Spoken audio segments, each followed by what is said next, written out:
de assentar no trono, né? Como símbolo de um vencedor que Davi era, né?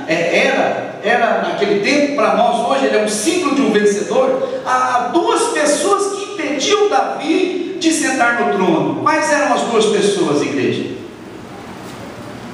Os dois homens que impediam Davi de tomar posse do trono. Todos vão lembrar muito bem que era Saul. E o outro? Esqueceram. Falo, você esqueceu do diabo, né? O diabo é grande, é forte, é ousado, é arrogante, blasfemador. Golias, amém?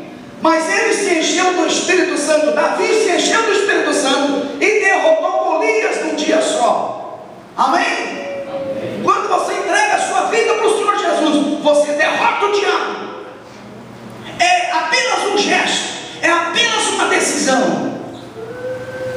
Você ganha a vitória do primeiro inimigo, é o diabo. Mas o segundo inimigo representa a carne, a carnalidade, é Saul.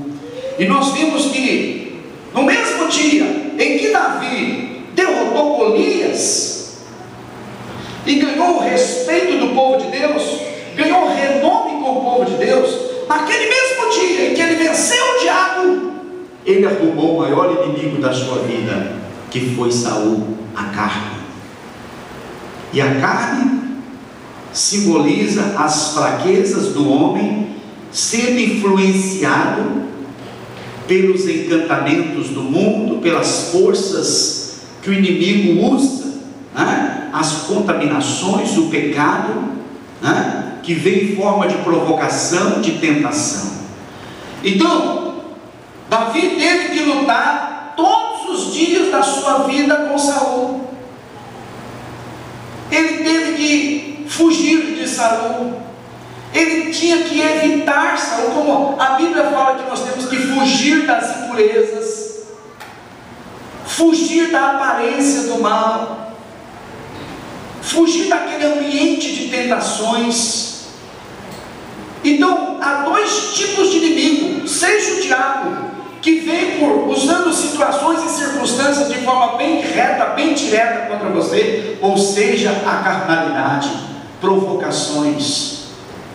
Às vezes até pessoas dentro da célula, dentro da igreja, se levanta contra você, começa a te criticar, começa a te provocar. O inimigo começa a usar pessoas contra a sua vida, e você não pode reagir, você não pode falhar, você não pode pecar. Você tem que orar e esperar o livramento do Senhor, não é assim? Então, a exemplo de Davi, nós temos que aprender a resistir à carne, à carnalidade, buscando andar no Espírito, viver no Espírito, andar na presença de Deus, buscando a palavra de Deus, se consagrando a Deus, vivendo numa busca intensa e constante da presença de Deus, para ficarmos fortes contra as astutas ciladas que o inimigo usa, a carne, o mundo e o próprio diabo, as fontes das tentações. Assim, a igreja também precisa constantemente ser purificada na mente, na vontade, nas emoções, para poder permanecer na presença de Deus. Amém? Porque a unção de Deus só flui na vida de um servo que está com seu coração limpo. Os dons do Espírito Santo, a presença do Espírito Santo só vai operar com poder, só vai manifestar a palavra de Deus, a presença de Deus, a vontade de Deus naquela casa, naquela vida, naquela célula, naquela igreja que está constantemente sendo purificada, perdoada e renovada na presença de Deus pelo sangue do Cordeiro. Seria ótimo se nós limpássemos a nossa casa uma vez só na vida. Já pensou você ter uma casa autolimpante?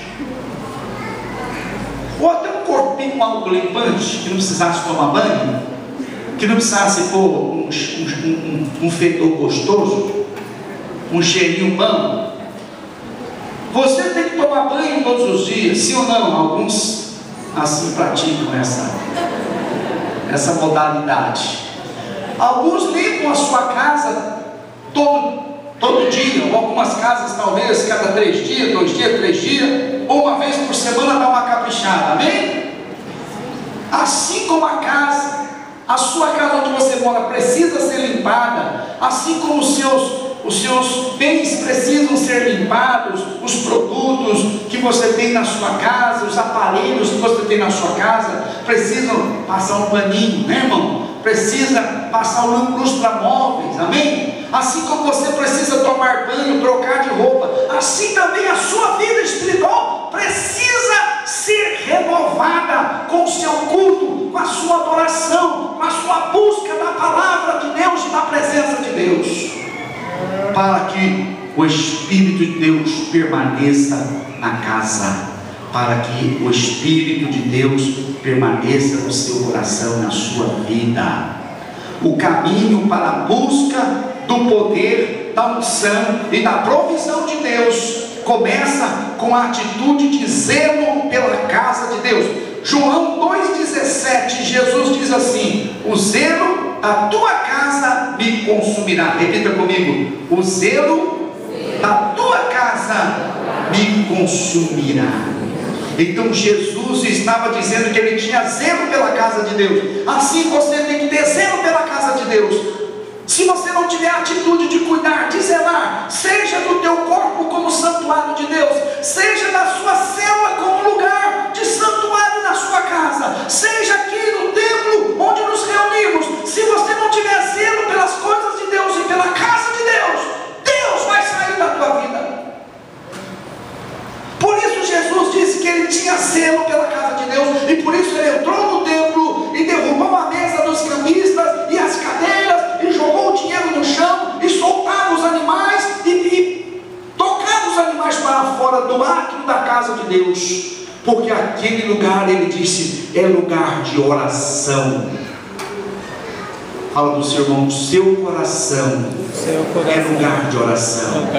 A sua célula é lugar de oração. A igreja, o templo é um lugar de oração. Então nós temos que ter zelo, irmãos, por orar, por buscar a palavra e a presença de Deus. A pastora Luísa disse uma frase: Jesus vigiava a casa de Deus para que o pecado não a contaminasse, e para que ele permanecesse ali, para que o Espírito de Deus permanecesse ali. Então Jesus vigiava o templo para que o pecado não entrasse, porque Jesus sabia que se o pecado entrasse, Deus sairia. Santidade é um perfume que agrada as narinas de Deus. Repita comigo: santidade é um perfume que agrada as narinas de Deus. É gostoso.